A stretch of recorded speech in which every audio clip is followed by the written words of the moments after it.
ओम गुरुर्ब्रह्मा गुरुर्विष्णु गुरुर्देवो महेश्वरा गुरु साक्षात परब्रह्म तस्मै श्री गुरुवे नमः। नमस्कार, स्वागत है आपका आचार्यवाणी में। मैं आचार्य डॉक्टर विक्रमादित्य आपके साथ हूँ। ग्रह नक्षत्रों के प्रभाव के अनुसार से कैसा रहेगा आपके लिए समय, ये आपको बताने के लिए आज हमारा विषय है मंगल का जो परिवर्तन हो रहा है सिंह राशि में, वो क्या कुछ कर सकता है आपके लिए। देखिए, मकर राशि वालों, आपकी राशि के स्वामी हैं शनि, और विशेष तौर पर आपकी राशि में ही मंगल आकर सबसे प्रबल हो जाते हैं, शक्ति संपन्न हो जाते हैं, सबसे शुभ हो जाते हैं, उच्च के हो जाते हैं। उच्च का ग्रह योग कारक बन जाता है, कई प्रकार से समस्त कष्टों को दूर करने वाला होता है, शुभ हो जाता है ग्रह विशेष तौर पर। और मकर राशि के हिसाब से देखा जाए तो शनि विशेष तौर पर जो है, मंगल जो है वो आपके सुख के मालिक हैं, सुख के स्वामी हैं, चतुर्थ भाव के स्वामी हैं और एकादशवें भाव के स्वामी हैं, लाभ के स्वामी हैं। सुख, माता, जमीन, जायदाद, विशेष तौर पर सुख, समस्त प्रकार की वाहन, उन सब के स्वामी हैं। साथ साथ आपके लाभ के, आपकी इनकम के, आपके समस्त प्रकार के सुखों के स्वामी हैं, और वो चले गए हैं आपके अष्टम भाव में। अष्टम भाव में मंगल विशेष तौर पर बड़ा प्रबल शक्ति संपन्न हो जाता है। आमतौर पर लग्न में, चतुर्थ में, सप्तम में, अष्टम में मंगल हो तो व्यक्ति मांगलिक कहा जाता है। मांगलिक का मतलब शुभ होता है। तो ये जो समस्त क्षेत्र जो है, ऐसे में मंगल बहुत शक्ति संपन्न हो जाता है। और अब मंगल शीर्ण अवस्था से निकलकर, कर्क से निकलकर, एक जैसे आपने जितना परेशान किया आप सब देख रहे होंगे, जहाँ भी सिर लगाते रहे थे, मेहनत कर रहे थे, कुछ साहस के द्वारा काम ही नहीं हो रहा था। पहले तो साहस नहीं हो रहा था, साहस करने से वो वर्चस्व बन ही नहीं रहा था। आपने खुद वो देखा है कि 10 मई से लेकर कैसी स्थिति रही है 30 जून तक के लिए। लेकिन अब मंगल ने परिवर्तन आकर संघर्ष से विजय प्राप्त करने का योग बना लिया है। मंगल विशेष तौर पर बहुत शुभ, अत्यधिक संघर्ष के बाद आपकी विशेष तौर पर सफलता के योग, यानी संघर्ष से ही सफलता के योग बनने, संघर्ष करने के लिए आप प्रवृत्त हो जाएंगे और आपके लिए विशेष तौर पर निराशा को समाप्त करने का योग बनता दिखाई दे रहा है। और विशेष तौर पर सुख शांति की प्राप्ति करने के निमित्त आपके प्रयासों से शुभ रास्ता प्राप्त करने के योग बन रहे हैं, क्योंकि मंगल की स्थिति और मंगल की दृष्टि जो है वो बहुत शुभ स्थानों में पड़ रही है। और ऐसे में मंगल बहुत प्रवृत्ति तौर पर आपके जीवन में परिवर्तन करने का योग बना रहे हैं। मंगल का परिवर्तन बहुत शुभ है। मंगल आपके लिए कल्याणकारी योग बन सकते हैं। आपके साहस से, आपके शुभ संकल्प से, आपके प्रयासों से पॉजिटिव चेंजेस आने के लिए मंगल बहुत प्रेरित होकर योग बना रहे हैं।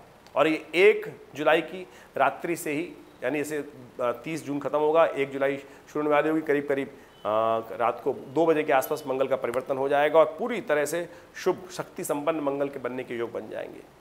मंगल आपकी राशि के अनुसार से दृष्टि डाल रहे हैं आपके एकादशवें भाव पर। मंगल आपकी दृष्टि डाल रहे हैं आपके द्वितीय भाव पर। मंगल आपकी दृष्टि डाल रहे हैं आपके तृतीय भाव, पराक्रम पर, धन पर और लाभ पर। ये सारी की सारी चीज़ों को प्रवृत्त करने का जोर आगे लगाने का प्रयास कर रहे हैं। लेकिन समस्या एक है, समस्या ये है कि शनि मंगल का समसप्तक योग बन गया है। जब हम ज्योतिष सीखते थे, हमारे पिताजी हमें सिखाते थे कि शनि मंगल का टकराव जो होता है वो कभी तख्ता, कभी तखत देता है, कभी जबरदस्त संघर्ष देता है, जबरदस्त उठापटक देने के योग देता है। ये योग जो है जब भी प्रकृति में बनता है, हर 1-1.5 साल में कभी ना कभी बन जाता है योग, समसप्तक योग, शनि मंगल आमने सामने आ जाते हैं। तब कहा जाता है कि पृथ्वी में प्राकृतिक आपदाओं के योग बन जाते हैं, एक्सीडेंट, दुर्घटनाओं के योग बन जाते हैं। खासतौर पर ये योग विशेष तौर पर आतंकवाद को बढ़ाते हैं, वैमनस्य बढ़ाते हैं, आतंकवादी घटनाओं को बढ़ाते हैं, अग्निकांडों को बढ़ाते हैं, दंगा बढ़ाते हैं, वैमनस्य बढ़ाते हैं, राजनीतिक उठापटक देते हैं। ऐसे में ये योग विशेष तौर पर शुभ नहीं माना जाता। सबसे खतरनाक योगों में ये योग की गिनती होती है, जिसको समसप्तक योग शनि का माना जाता है। तो ऐसे में इस योग के कारण से कई प्रकार के कष्ट होने के योग दिखाई देते हैं। सावधान होकर काम करने की ज़रूरत है। जो लोग शेयर मार्केट में काम कर रहे हैं, समसप्तक योग के कारण से सावधान हो जाएं, कहीं भी रिस्क वाला काम ना करें, बहुत सावधानी के साथ काम करने की ज़रूरत है। फॉरवर्डिंग बिजनेस कर रहे हैं, रिस्क वाले काम कर रहे हैं, अग्नि वाले काम कर रहे हैं, उन सब में बड़ी सावधानी के साथ काम करने का प्रयास करें। बेकार किसी भिड़े नहीं, चोट लगने के, एक्सीडेंट लगने के योग दिखाई देते हैं। रास्ते में जाते हुए शांति से काम करें, अननेसेसरी क्लैश में ना फंसे, इस बात का विशेष तौर पर ध्यान रखने का प्रयास करें। एक और भी योग बन रहा है इसी साथ साथ में, जैसे ही मंगल परिवर्तन होंगे 1 जुलाई को, उसके साथ साथ पीछे पीछे शुक्र भी आग लगाने के लिए मंगल के साथ आ जाएंगे। 5 जुलाई को मंगल के साथ साथ शुक्र भी आ जाएंगे सिंह राशि में ही, और वो चलेंगे करीब करीब 7 अगस्त तक। और बीच में 23 जुलाई को वक्री भी हो जाएंगे। अब शनि भी वक्री हैं, शुक्र भी वक्री हो जाएंगे 23 जुलाई को। तो ये स्थिति क्या होगी? अब शुक्र किसके प्रतीक हैं ये भी समझ लें आप। शुक्र प्रतीक है थोड़े से विशेषतः कूटनीति के, शुक्र प्रतीक है तामसिकता के, शुक्र प्रतीक है आनंद के, खासतौर पे व्यभिचार के, शुक्र प्रतीक है विशेष तौर पे तामसिकता के साथ साथ सेक्स के प्रतीक भी माने जाते हैं। तो कई बात से शुक्र मंगल का योग जो होता है, जिनकी कुंडली में शुक्र मंगल वैसे ही एक साथ हैं, उनके लिए तो समस्याएं उत्पन्न करने के योग दे सकते हैं, यानी जीवन साथी के साथ कहीं ना कहीं उठापटक होने के योग बन सकते हैं। आपके विशेष तौर पे एक बात ध्यान रखिएगा, आपकी दोस्ती गलत लोगों से हो सकती है, और गलत लोगों की दोस्ती हमेशा कीर्ति में यश में अपयश के ही कारण बनती है, कीर्ति को नुकसान पहुंचाने का कार्य करती है। तो इस बात से आपको सावधान रहते हुए कार्य करने की ज़रूरत है, इस बात का ध्यान रखें। उपाय क्या करें इन सब कष्टों को दूर करने के लिए? शारीरिक कष्टों को दूर करने के लिए तो मंगल का मंत्र जप करें अवश्य। ओम क्रांग क्रीं क्रौं से भौमाय नमः। अति उत्साही ना बने।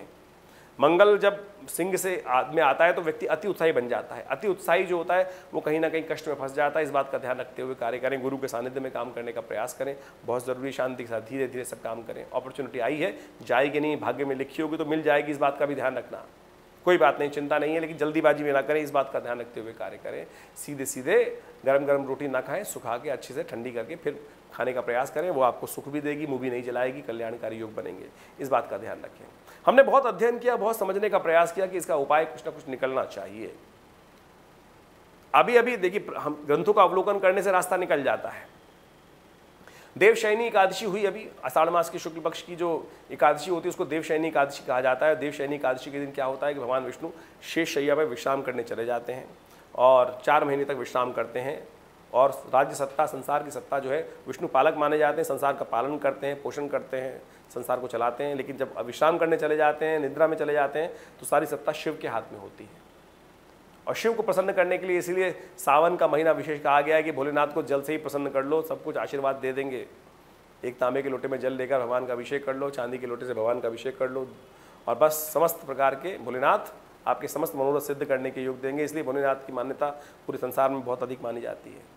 भगवान विष्णु को प्रसन्न करने के लिए बहुत मेहनत करनी पड़ती है, लेकिन भोलेनाथ तो एक जल से प्रसन्न होने वाले हैं। और ऐसे में प्रकृति ने बड़ा सुंदर योग बनाया है इस बार। देखिए, इस बार पुरुषोत्तम मास आ रहा है, लौंद का महीना है इस बार। लौंद का महीना जो है विशेष तौर पे क्या है, सावन में ही पड़ रहा है। और सावन 30 दिन की बजाय 2 महीने का हो गया है। और मंगल और शनि का योग जो है वो 18 अगस्त तक है। 1 जुलाई से लेकर 18 अगस्त तक करीब करीब 2 महीने का योग है। और उन्हीं में ये प्रकृति में सुंदर घटना घटी कि लौंद का महीना आके सावन हो गया 60 दिन का। तो कोशिश ये करें, भगवान शिव को प्रसन्न करें। कारण बता रहा हूँ मैं आपको, ऐसा नहीं, कारण बता रहा हूँ। शिव मंगल है कौन? प्राकृतिक घटना है। विशेष तौर पर मंगल शिव के ही अंश हैं। शास्त्र में कथा आती है कि जब सती ने भगवान से प्रार्थना करी कि मुझे अपने पिता के यज्ञ में जाना है, भगवान ने कहा आपको आमंत्रित नहीं किया गया है और वहाँ जाना किसी प्रकार भी शुभ नहीं होगा। लेकिन सती कहती है मेरे पिता के घर जाने में मुझे आमंत्रण की आवश्यकता नहीं है। वहाँ शिव का अपमान होता है। जब सती उसको सह नहीं पाती है तो अपने आप को यज्ञ में समर्पित कर देती है। भगवान शिव को जब इस घटना का पता चलता है तो वो क्रुद्ध होते हैं और उनके पसीने से, माथे से जो पसीना गिरता है पृथ्वी पर, उससे वीरभद्र उत्पन्न होते हैं। वीरभद्र जब उत्पन्न होते हैं तो वो जाकर उस यज्ञ को विध्वंस करते हैं। सती के शरीर को लेकर भगवान शिव को वापस समर्पित करते हैं। भगवान शिव आशीर्वाद देते हैं वीरभद्र को, जाओ आकाश मंडल में स्थित हो और मंगल के रूप में तुमको जाना जाएगा, तुम्हारा यश बढ़ेगा, साहस के प्रतीक होगे, सेनापति तुम बनोगे। तो उस दिन से मंगल, अंगारक चतुर्थी के दिन मंगल का जन्म माना जाता है। तो हमने इसी कथा के माध्यम से सोचा कि भगवान शिव को प्रसन्न करके ही आप समस्त प्रकार से मंगल और शनि दोनों के दोषों को दूर कर सकते हैं। तो इसलिए सुंदर तरीके से हमने 1-2 महीने तक के लिए पूरी तरह से आश्रम पे सुंदर व्यवस्था कर दी है कि सुंदर शिव अभिरुद्राभिषेक का, रुद्र महायज्ञ का कार्यक्रम रखा जाए। नित्य प्रति प्रदोष काल में 2 घंटे के लिए हमने सुंदर तरीके से दूध से, दही से, घी से, तेल से, इच्छू रस से, विजया रस से, भस्म से भगवान शिव का अभिषेक रखा है। शाम को आप सब भी उसमें सम्मिलित होकर शिव का रुद्राभिषेक कर सकते हैं। आपकी राशि के अनुसार से सबसे श्रेष्ठ रहेगा कि काले तिलों को दूध में डालकर भगवान का अभिषेक नित्य प्रति करें। देखिए आपके समस्त कष्ट दूर होंगे। सीधा सादा उपाय, शास्त्र के अनुसार से, घटना के माध्यम इसलिए बताई मैंने, कथा इसलिए सुनाई कि जिससे आपका विश्वास जाग जाए। शास्त्रोक्त है, इस उपाय को करिए, कुछ और उठापटक करने की ज़रूरत नहीं है। देखिए इन सब सीधे सिद्धांतों को समझकर आप यदि कार्य करेंगे तो बहुत सुंदर तरीके से कष्टों का निवारण करते हुए इस मंगल का पूर्ण शुभ लाभ आपको प्राप्त होगा। आपके कल्याण करने के लिए शुभ स्थिति बनेगी। आशा करते हैं इस समझेंगे। हमने भी विवेकानंद जो आश्रम में जो रुद्र महायज्ञ रखा है, रुद्राभिषेक रखा है, उसमें भी आप सम्मिलित हो सकते हैं। नंबर्स आपके सामने फ़ोन पे चल रहे हैं। अपना स्थान आरक्षित कराएं और नित्य प्रति उस यज्ञ में भाग लेकर कम से कम सोमवार के सोमवार तो अवश्य इस स्थिति को लाभ लें और यज्ञ में भाग लें। भगवान की कृपा से कल्याण होगा, आशीर्वाद मिलेगा। धन्यवाद, नमस्कार।